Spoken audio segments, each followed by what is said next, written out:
첫 시간에는 여호수아서 19장 말씀을 나눌 것을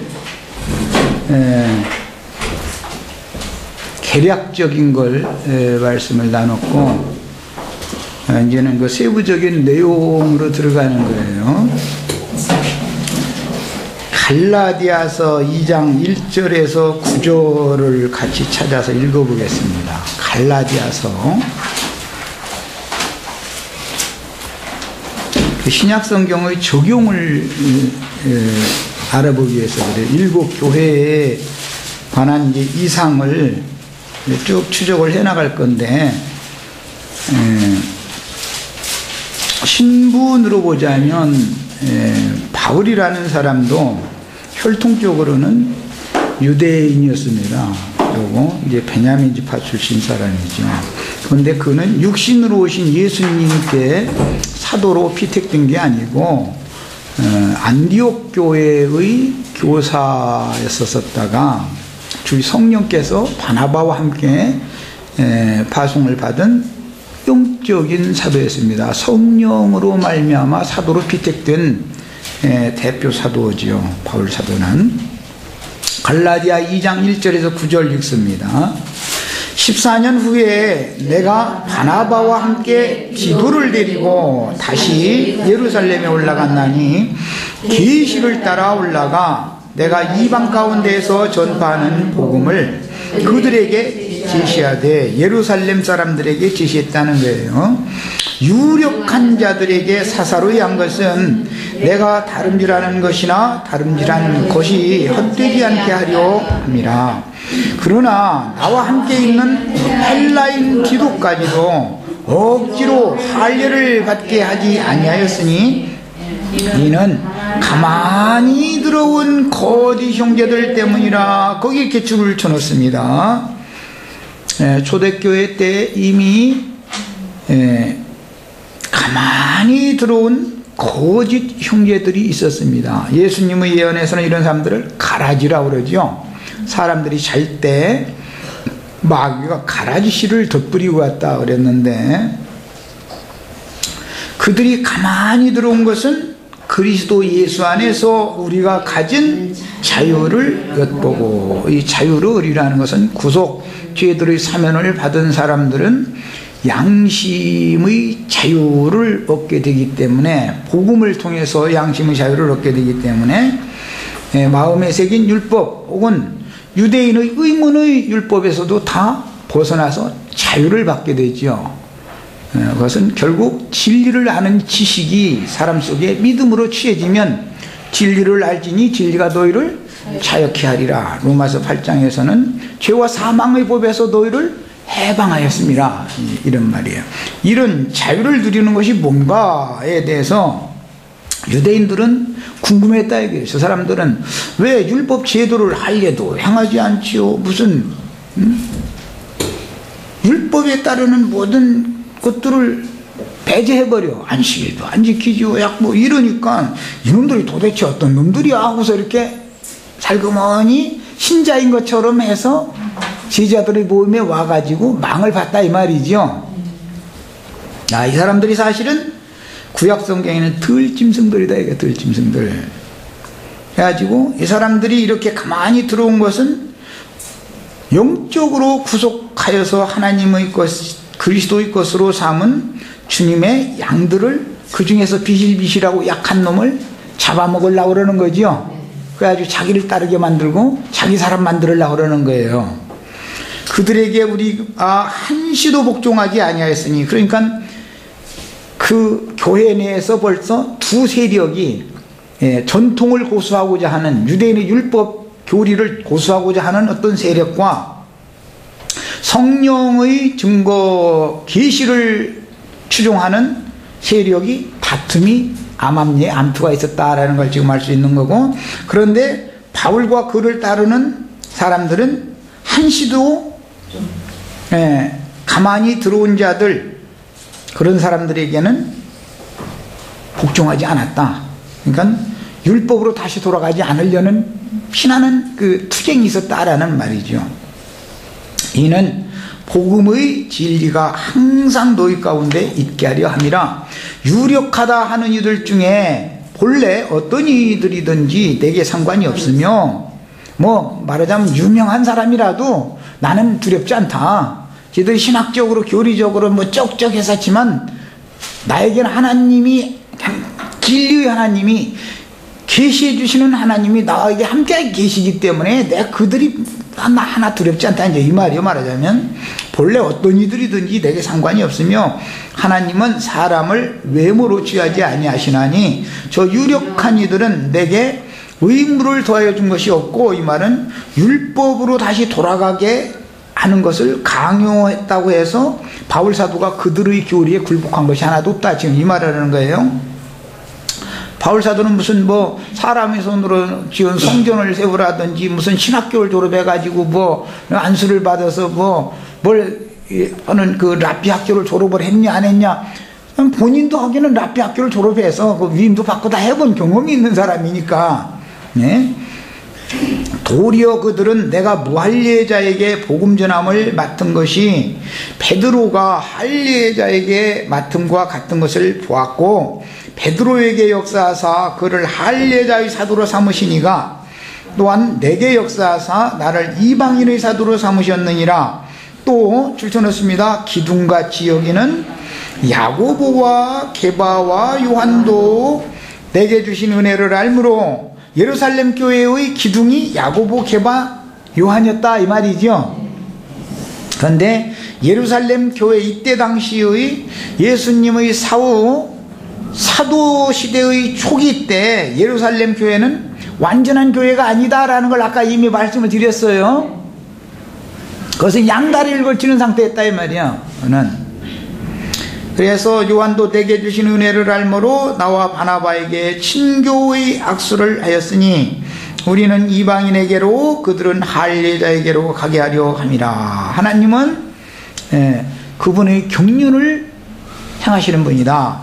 그래서 오늘날 어떤 세상 교계의 어떤 목사들이 그렇게 열심을 내는 것은 그것도 하나님의 손에서 허락하심이 없으면 안 되는 거다라는 걸 우리는 인정을 안 할 수가 없죠. 우리 형제 자매님들이 세상에 나가서 복음 전해서 여기다 사람 데려다 놓을 것 같아요? 그래도 예배당에 가서 성경줄이라도 읽어보고 한 사람들을 여기로 데려와야 쉽지. 그래도 돈이 제려. 돈만 있으면 안 되는 것이 없어. 아따, 이제 내 얼굴 펴지게 생겼네, 이제 오늘. 그래도 내가 오늘 오자마자, 김영재님한테 오늘 새벽에, 며칠 전부터 내 사실 그랬어. 우리 이상하게 박자매님을 전화를 할까 말까 전화를 하라고 자꾸 하는데, 에이, 놔둬야지. 또 그냥 혼자 싸우다가 오늘 오자마자 그 얘기했더니 이제 이렇게 딱 만나게 되고 막. 사람이 이렇게 무시먹은 것도 너무 오래 무시먹이 지내면 안 되잖아. 뭐 얘기가 이제 딴 데로 흘렀는데, 그래서 하나님은 어떤 경륜을 집행하시기 때문에 기독교계를 무조건 오고 쳐버려도 안 되죠. 그것도 하나님의 손에서 하나님의 허락하심이 있기 때문에 그런 일이 있다. 세상 사람들에게 복음을 전해서 초보의 도를 전해서 어쨌든 예수 그리스도라는 구원자에 대한 이야기를 들려주고 성경을 읽게 만들고 하는 신앙의 입문, 기독 신앙의 입문을 시키는 일은 그 사람들이 책임이죠. 베드로가 그냥 고기를 뭐 좋은 거 나쁜 거 가리지 않고 막 걷어 올리는 일이 먼저 있어야 그 다음에 갈라내는 사역이 그 다음에 있는 거다. 내가 이제 이 얘기 하려고 그러는 거예요. 그러는 것이지, 사람을 많이 그냥 불러 모으는 것을 그냥 나는 좀 많이 심하게 치는 편인데, 그것만 해서는 되는 게 아니다, 이거요. 그렇게 하는 것도 하나님의 뜻이다. 그렇게 하는 것도. 그 중에 이상하게 그 수많은 무리 가운데서 되지도 않는 거 섞어서 가르칠 때 그 할렐루야 아멘 하다가 그래도 진리의 말씀으로 분명하게 거듭난 사람은 나중에 갈등하는 때가 온다고 오게 돼 있어요.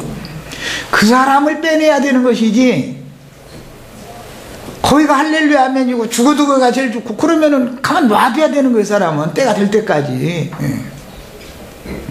우리 형제 자매님들은 지나가는 사람한테 예수 믿으라고 한마디나 해본 적 있어요? 입이 안 떨어지죠. 그런데 그 사람들은 용감하게 해버려. 지나간 사람 있으면 예수 믿고 축복 받으세요. 전도지도 막 주고 이거 한다고.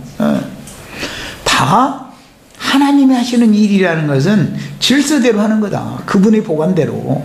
그래서 초대교회 때 사도시대의 이 초기에는 율법 제도권에서 세뇌당한 것이 완전히 빠져나가지 않은 유대인들이었기 때문에 유대적인 전통과 교리가 예수 그리스도의 영의 말씀과 섞여서 가르쳐지게 되었는데, 이것은 이따 읽어볼 얘기지만 모든 절기 때 누룩 섞은 떡으로 제사를 하겠어요? 누룩 섞지 않은 떡으로 제사를 하겠어요? 나 이렇게 대답할 줄 알았어. 내가 그래서 이렇게 물어보는 거야. 함정이 있어 여기에는. 오순절날 제사하는 떡은 누룩을 섞으라 하겠어요? 섞지 말라 하겠어요? 이거 봐. 그러니까 섞지 말라겠다는 말이 안 맞는 말이잖아요. 내가 일부러 그렇게 질문한다니까 나도 꾀가 있어서 그냥 누룩 섞으면 안 된다는 말만 세뇌당해가지고, 7절기 중에 오순절 때의 제사 떡은 누룩을 반드시 섞게 되어 있습니다. 누룩을 넣어서 떡을 굽게 되어 있어요. 하나님의 말씀은 오류가 없다, 착오가 없다는 거 말씀드리려고 그래. 그래서 오순절 때 성령을 받고 나가서 복음을 전할 때는 누룩이 섞여 있었습니다. 유대인의 제도를 처음부터 칼로 베는 것처럼 면도칼로 싹 똑해버리면은 여기 와서도 한참 지나가지고도 혼적인 신앙 끝내라 이렇게 말하고, 내가 이제 막 칼로 면도날로 그냥 예리하게 해서 싹 또 변해버리면은 아파 죽는다고 안 나간다고 해버려. 말씀은 준대 말이야. 어떻게 사람이 단번에 그렇게 되느냐고 이러고 따지면 나도 할 말 없죠. 그래서 나도 살살 달래감 설 때가 있어. 다 알지만 말이요. 그게 원 정답은 아닌 걸 나도 알아요. 알지만 그냥 놔두는 거예요. 주님의 손에 맡긴다 이거예요. 주님께서 온전한 데까지 완전히 영적인 사람으로 완전히 딱 갈라지고 분별될 때까지 주님, 나 너무 힘드니까 이제 혼적으로 막 인간적으로 막 이렇게 서로 사랑하자 해서 이렇게 되더라면 이 교회 생활이 굉장히 힘드는 거잖아요. 그래서 혼적인 신앙과 영적인 신앙을 완전하게 딱 갈라내려면은 그게 다 이제 히브리서 4장 12절 말씀에 말씀으로나 이게 되는 건데, 혼적인 것과 영적인 것을 분별해내는, 갈라내는 거는, 그러려면 이건 시간이 좀 필요한 거예요. 그래서 유대교에서 신약의 교회로 전환되는 데는 과정에서는 반드시 누룩을 섞게 만들어져 율법에 정해져 있었습니다. 그래서 초대교회 때 일이 혼잡했었던 거예요. 이렇게. 자, 예수님이 이제 부활하여 승천하신 후에 사도시대의 초기 때는 혈통적인 이스라엘 사람들 중에서 사도들을 뽑았으므로 이스라엘의 전통과 랍비들의 교훈과 예수님의 새로운 가르침이 혼재되어 사도들까지도 매우 불분명한 것들이 많이 있어서 초대교회 사도시대의 초기에는 누룩이 가르침들이 섞여 있었습니다. 대표적인 거 몇 가지만 뭐 다 찾아낼 수도 있지만 몇 가지만 이제 대표적인 걸 이제 열람을 이렇게 시켜드리자면, 그 대표적인 것은 주님은 분명히 약속의 성령으로 능력을 입혀주실 때까지만 예루살렘에 머물다가 갈릴리의 한 산에서 만나자고 약조하셨고, 40일 동안 예루살렘의 제자들에게 주님이 다시 살아나셨음을 여러 모양으로 가르치셨지만, 그 열흘 동안은 공간이죠. 40일이 지난 다음에는 승천하셨다잖아요, 감람산에서. 그럼 오순절은 그 후로도 10일이 더 지나서 오는데, 그럼 열흘 동안 예수님이 없어졌다가 갑자기 나타나는 거겠어요? 어떻게 됐단 말이에요, 이제? 그 열흘이라는 공간은 뭐냐 이 말이에요. 우리는 성경을 읽을 때 이런 것을 그냥 나는 충청도 사투리로 벌로 읽어서 넘어가 버리는 관념들이 있는데, 우리는 성경을 정확하게 알아야 된다, 말하고자 하는 의중을. 그래서 주님이 다시 살아나셨음을 여러 모양으로 가르치고 40일 후에는 감람산으로 가서 지지자들을 축복하신 다음에 승천하셨어요. 그런데 인자가 다시 온다, 곧 다시 온다 이러고 가셨단 말이에요. 그런데 기독교인들의 생각에는 2000년이 지났는데도 아직도 안 오셨어. 2000년이 지났는데도 기독교인들 생각에는 안 오셨죠.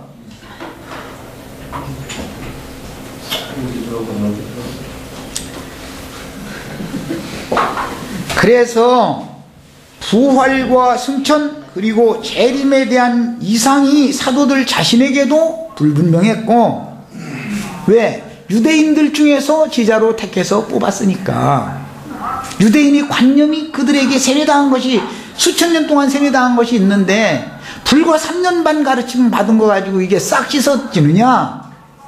물과 성령으로 침례를 받으면 하나님이 나라를 보기도 하고 들어간다 그래서 왔는데, 그 이제 거듭나는 얘기만 나오면 아주 이제 그 얘기 아주 유명한 파가 하나 있어. 이제 요한복음 3장 보자고 해가면서 나 참 힘들어, 그 사람들만 나와. 그런데 그게 그렇게 하루아침에 씻어지는 게 아니더라는 거예요. 그들은 예수님께 목욕도 다 주님이 가르쳐주는 말씀으로 이미 목욕을 한 사람들이었어요. 그럼에도 육체로는 죽임을 당하시고 영으로는 살림으심을 받아가지고 제자들 속으로 오기 위해서는 그냥 와서는 안 된단 말이에요. 승천하셔서 하나님의 모든 영광을 가지고 제자들에게 오셔서 제자들 속에 하나님의 영광을 실현해야 되는 문제가 있기 때문에 이거를 실현하는 과정에 대해서 초대교회 때의 사도시대의 초기의 사도들마저도 이해가 불분명했다 이 말이에요. 뿐만 아니라 예루살렘 성과 성전은 돌 위에 돌이 하나도 남지 않고 다 무너뜨리라고 하는 예수님의 예언이 있었지만 이것이 어떻게 된다는 뜻인지에 대한 이해가 없었다 이거예요. 그래서 마태복음 24장 그 말씀으로 시작해서 그때 유대에 있는 자들은 어디로 도망가라고요? 산으로 도망가라고 했는데 도대체 어느 산으로 가라는 말인지 몰랐다 이거예요. 그때 예루살렘의 제자들이 함께 있으면서 내가 어디로 도망을 가야 되는지를 모르고 있는 거예요 지금. 이러고 있는 거예요. 오늘날 기독교인들도 마찬가지요. 내가 그렇게 몇 년 가르치면 받고도 아직도 몰라. 지금 이거 나도 지금 이 시간에 뭔 얘기하려고 하는지도 몰라. 나 같으면 벌써 감이 딱 와버려. 나 같으면 이 정도 얘기하면은. 이처럼 제자들이라 할지라도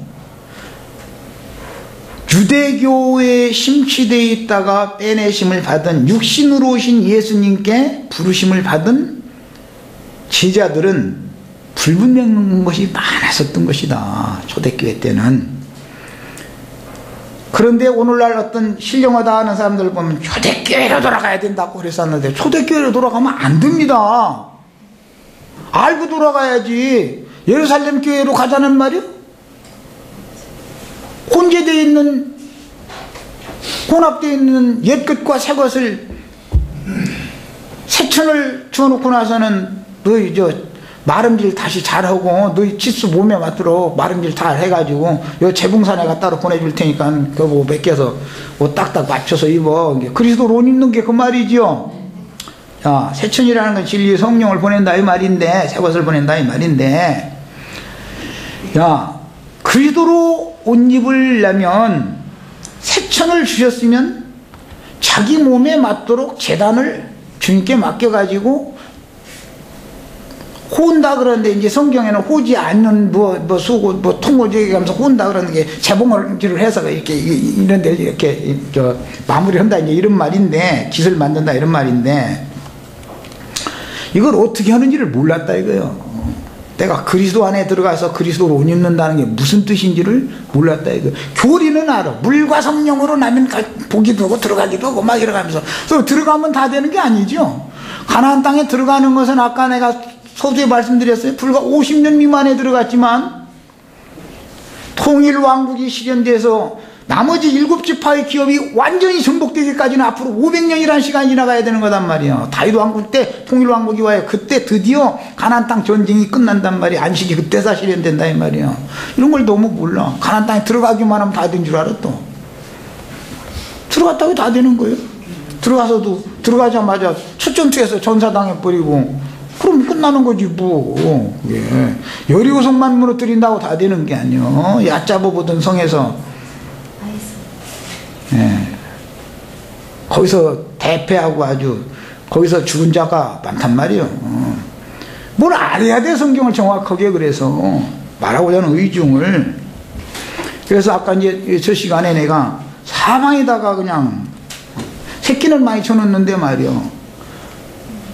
많이 낳는 것도 중요하지만 힘이 있으면 많이 나서 많이 기르면 좋죠. 뭐 한 달에 돈 1,000만씩 벌면 뭐 많이 나면 좋죠. 그런데 뭐 그 능력 없으면은 조금 날 수밖에 없는 거예요. 조금 낳고서도 책임지고 길러야 돼. 하여튼 예. 이게 신약 경륜이다 이게. 그래서 예루살렘 성의 멸망 예언에 대하여도 불분명한 상태였으므로 오순절 이후로도 실제로는 능력으로 옷 입힐 때까지 이 성에 머물라 이렇게 명령하셨지, 능력으로 옷 입은 다음에도 이 성에 계속 있어라 이렇게는 안 했죠. 예루살렘에서 도망가야죠. 이제 능력으로 옷을 딱 입은 다음에는 도망가야죠. 그럼 어디로 도망갈지를 알아야 되잖아. 그때 저 유대에 있는 자들은 산으로 도망가라고 그랬으니까 백두산으로 가란 말이야, 한라산으로 가란 말이야, 어디로 가란 말이야. 왜 도대체 응? 뭘 알아야 되잖아. 응? 그런데 오순절에 능력으로 옷을 입은 후로도 사도행전 15장 이후까지도 예루살렘에 모였다 이거예요. 성전에. 그렇다고 해서 성전에만 날마다 절기를 지키느라고 모였느냐? 율법도 지키느라고, 율법 지켜야 되려면 성전에 가야 될 것이고, 신약복음을 이루려면은 지체들이 집에 모여야 되겠죠. 그래서 성전에도 모이고 집에도 모이고 이렇게 모였다고 돼 있죠. 이게 뭐예요? 혼합이다. 이 혼합. 뭐가 굽이 딱 갈라지지 않았단 말이야.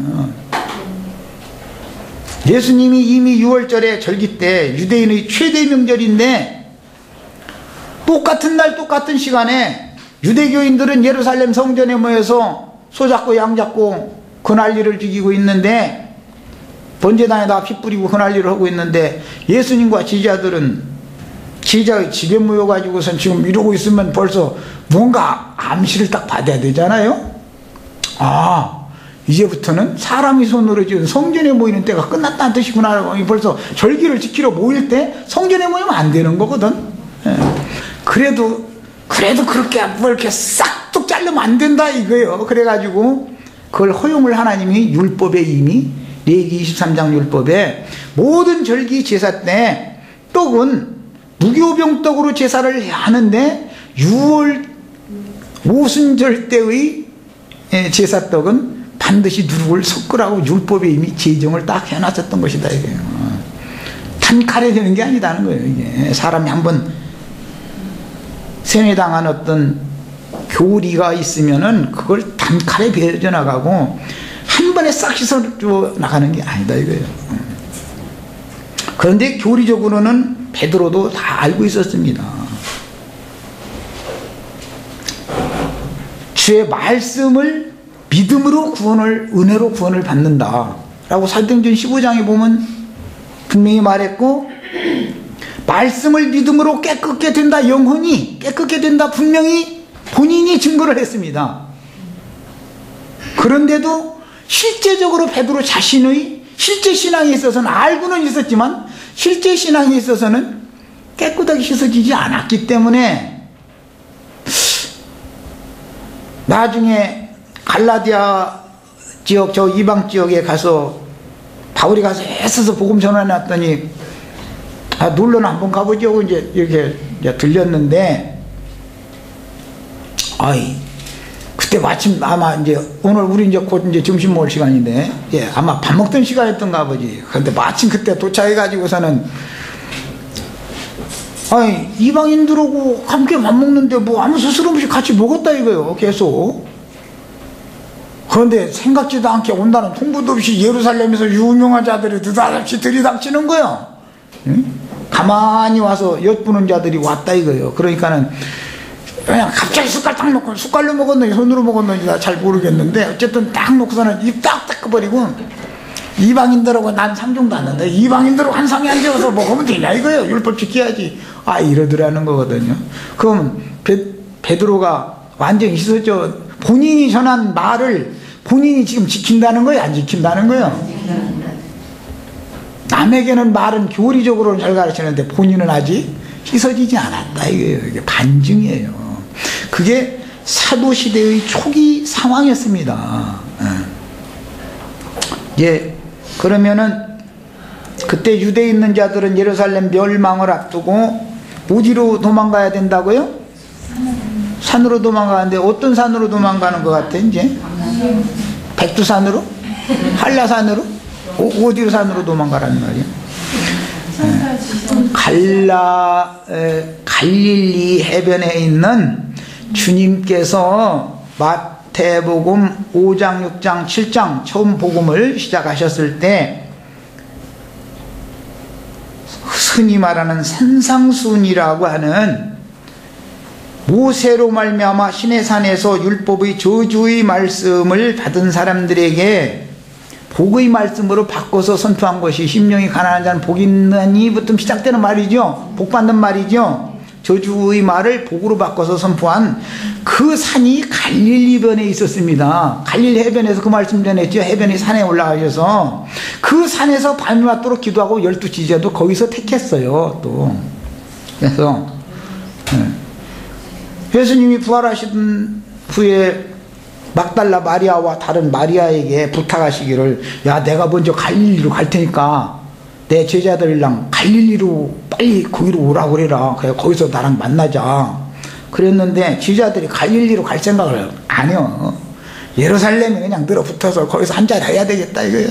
거기서 기독교에서 나왔다 해가지고 여전히 뭔가 한자리 하고자 하는 생각이 남아있어.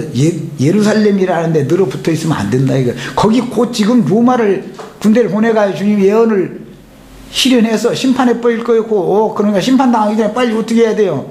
도망가야 되는데 그래도 도망갈 끝까지 안 가니까 이놈들 도저히 말귀 못 알아듣는 놈 안에서 헤롯을 일으켜서 박해를 일으킨 거예요. 흩어버리려고 예루살렘에 머물러 있지 말라 이 말이야. 그때서 번뜩 생각난 게 아마서 우리 주님이 그 갈릴리 한 산을 거기 지정해 주면서 거기서 만나자고 했지. 그래서 갈릴리로 내려갔던 거예요 그게. 우리는 성경을 그냥 내가 계속 이런 얘기하는데 성경을 그냥 너무 가볍게 생각하고 너무 가볍게 읽어버리고 안다고 생각하고 이러면 안 된단 말이야. 계시가 필요한 거예요. 영감이 필요한 거예요. 자, 더구나 이방 전도를 시작한 지 한참 후에도 예루살렘 교회는 예수님의 동생이었던 야고보가 대표자였으며 신약 경륜에 대하여 매우 혼잡한 상태였으므로 이방인들에게도 모세의 율법을 지키고 할례를 받게 해야 한다는 등의 전통을 고수하려는 유대교의 관습이 남아있었다가 헤롯의 박해를 통해서 흩어진 이후로 그 영으로 재림하신 주님과 제자들의 모임은 갈릴리의 한 산에서 정상적으로 이제 이루어지기 시작한 겁니다. 예루살렘 교회는 완전한 교회가 아니다라는 걸 서두에 첫 시간에 그래서 말씀을 드렸던 거예요. 네. 과정이죠. 그것은 종교 제도라는 것이 필요가 없다라는 게 아니라 거기서는 진리의 성령, 또 다른 보혜사, 진리의 성령, 아들의 새 이름을 아버지께서 약속하신 것을 너에게 부어주시기까지 거기에 있으라 그랬으니까 진리의 성령을 받으면 특징이 뭐냐? 이놈들이 이게 모세 자리에 저희가 앉아가지고 저희가 하나님 노릇 다 처먹고 앉았네 이거. 서지 못할 곳에 저놈들이 있어서 짐승놈들이 이거 지금 왕노릇하고 앉았네. 이게 딱 보인단 말이야. 그러면 읽는 자는 깨달을진저. 그 다음에 어떻게 했어요? 그때 유대에 있는 자들은 산으로 도망하라 이렇게 돼 있는 거예요. 이게 보여야 돼. 예, 보여야 돼. 예수님의 말씀이 말이야 보여야 된다고. 이것이 보여지면 그런 생활을 하라고 해도 못 온단 말이에요. 더구나 모세의 자리에 앉는 것 자체가 이거면은 그건 큰일 나는 거죠. 그건 뭐 말할 것도 없어. 그러므로 예루살렘의 마가 요한의 모친이며 바나바의 온의인 마리아 자매님의 집 다락방에 보이는 실행은 사실 약속의 성령이 임하여 기자들에게 능력을 입혀주시기까지만 무슨 능력을 주는 거예요? 생명의 능력을 못 입혀줘가지고 어둠과 사망 권세자들의 세력을 제압하고 이길 수 있는 힘을 준다 이 말이잖아요.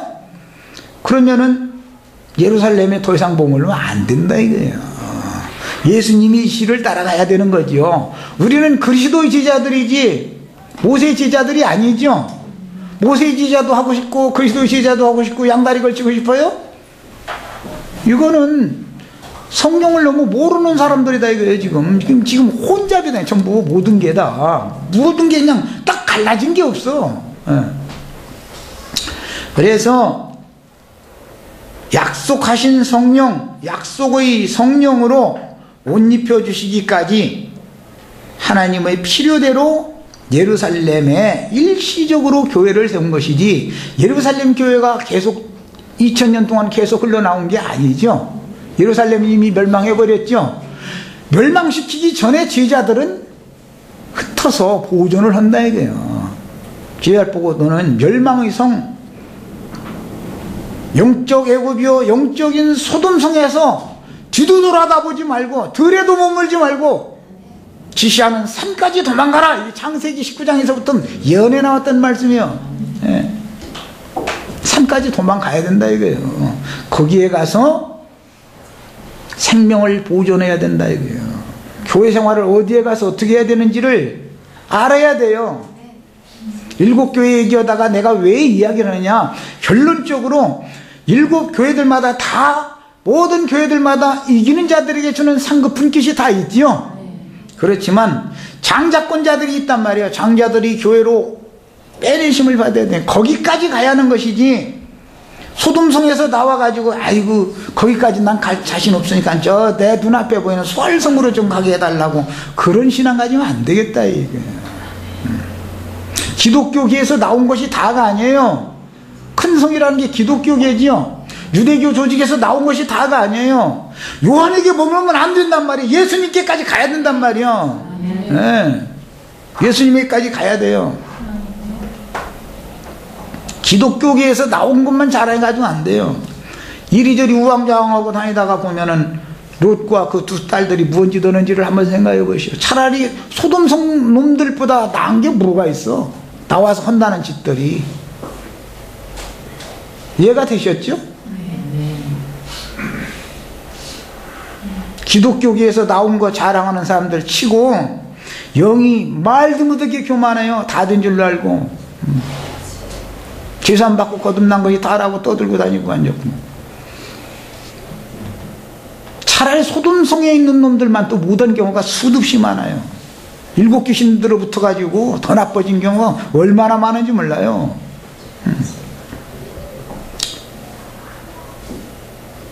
만남의 장소를 재림하신 주님이 40일 후에 승천하셨다가 감람산에 갈릴리의 해변가에 있는 그 산에서 만날 때는 재림 다시 오시게 곧 다시 오겠다고 한 열흘 후에 오신 그 주님이 거기 가서 미리 기다렸단 말이야. 그런데 한참이 지나도록까지도 예수님만 혼자 기다리고 제자들이 안 오는 거예요. 도저히 안 되게 생겼으니까 헤롯을 들여서 결국은 여기서 쫓아내면 이놈들이 결국 이 자리밖에 더 오겠어. 그러고서는 이렇게 하신 거예요. 우리 형제 자매들 체험적으로도 한번 보세요. 어떤 군경과 어려움이 생기면은 내가 이게 휙휙 돌아가죠. 이게 옛사람이 이게 해가지고 이렇게 몰아대면 난 이쪽으로 가져오고서 벌써 계산 딱 되고 앉았는데 예수님은 그곳에 가서 금을 딱 쳐놓고 나서 물은 거에서 하시는 거예요. 딱 붙잡힌다면서 아이고 주님이 나보다 먼저 오셔서 여기서 이렇게 금을 쳐놓고 기다리셨네요. 이게 된단 말이에요. 네. 이게 복음이에요. 예수님의 승천 이후 사도시대의 초기에 있었던 이런 누룩은 말씀을 이루기 위한 과정으로서 이미 절기율법에는 오순절만큼은 누룩을 섞은 떡을 제물로 사용하도록 정해졌기 때문에 역시 말씀이 이루어진 것이니 성경이 얼마나 정확한 하나님의 계획을 계시하고 있는 책인지를 우리는 신뢰할 수가 있습니다. 성경을 안다면 말이에요. 레위기 23장 16절로 17절 읽겠습니다.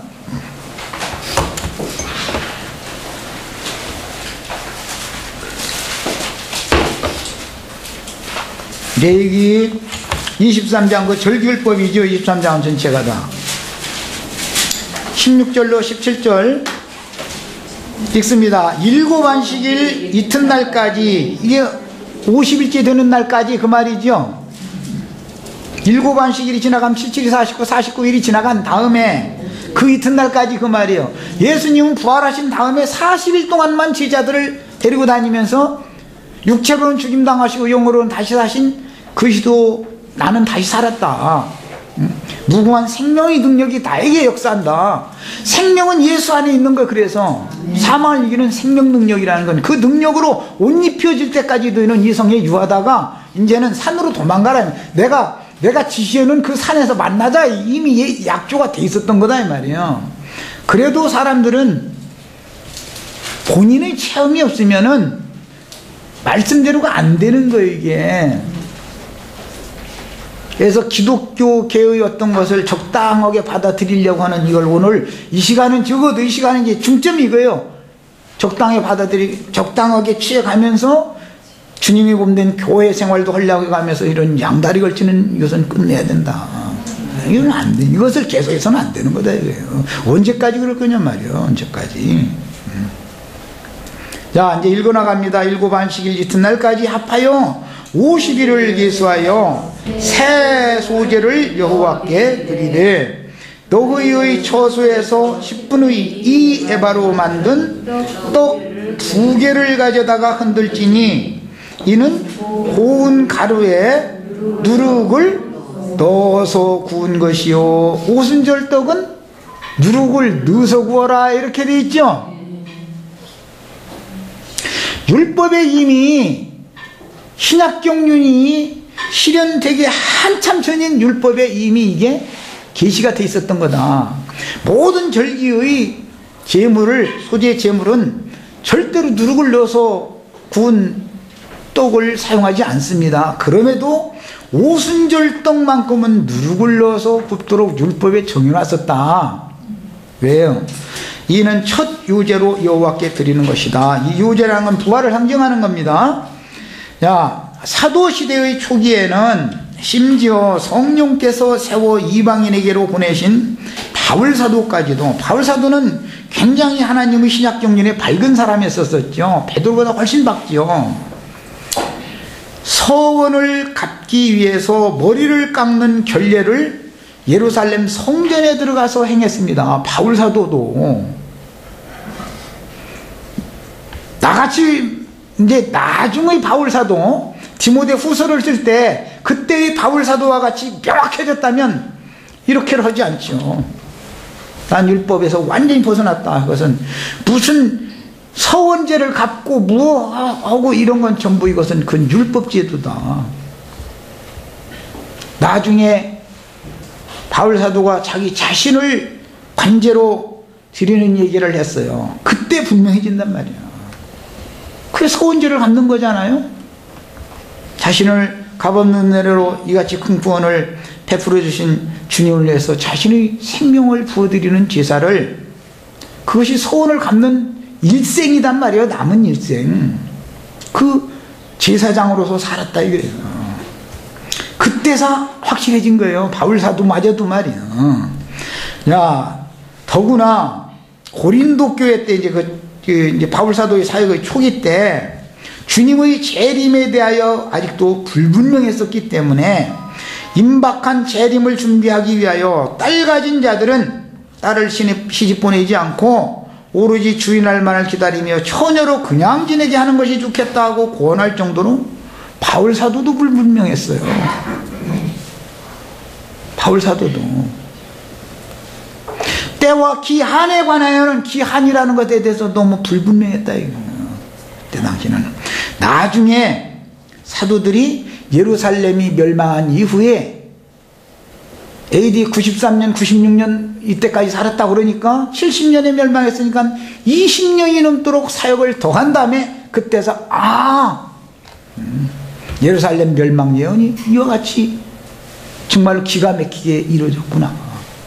주님이 속히 오신다고 했었던 것은 진리의 성령께서 믿는 이들의 심령과 마음에 오셔서 이 속에 하나님 자신을 기업으로 주셔서 새 마음, 새 영을 받은 사람들을 통해서 새 하늘과 새 땅의 새 창조 세계를 실현하는 거구나라는 것을 나중에 너무 분명하게 딱 깨달았단 말이에요. 나중에 베드로만 불분명했던 게 아니에요. 바울까지도 이런 점에서 불분명했다 이거예요. 그냥 속히 오신다 그러니까 육신으로 오신 예수님이 또 올 걸로 그때 당시는 막연했다 이거예요. 어떻게 온다는 뜻인지 몰랐다 이거예요. 사도들의 초기 때는. 그러나 나중에 하는 얘기를 들어보면은 바울 사도가 이제 명확해지는 거예요. 이제 천국이라는 것이 여기 있다 저기 있다도 알 수 없는 것이고 귀신이 쫓겨나간 사람 속에 임한다고 하는 말씀이 무언가를 나중에 너무너무 확실하게 깨닫게 된 거예요. 이제. 창세기 49장에서 야곱의 예언대로 실로는 유다 지파에서 나오되 1차 분배 시 스불론 지파에게 실로가 주어졌죠. 주어졌다가 뒤에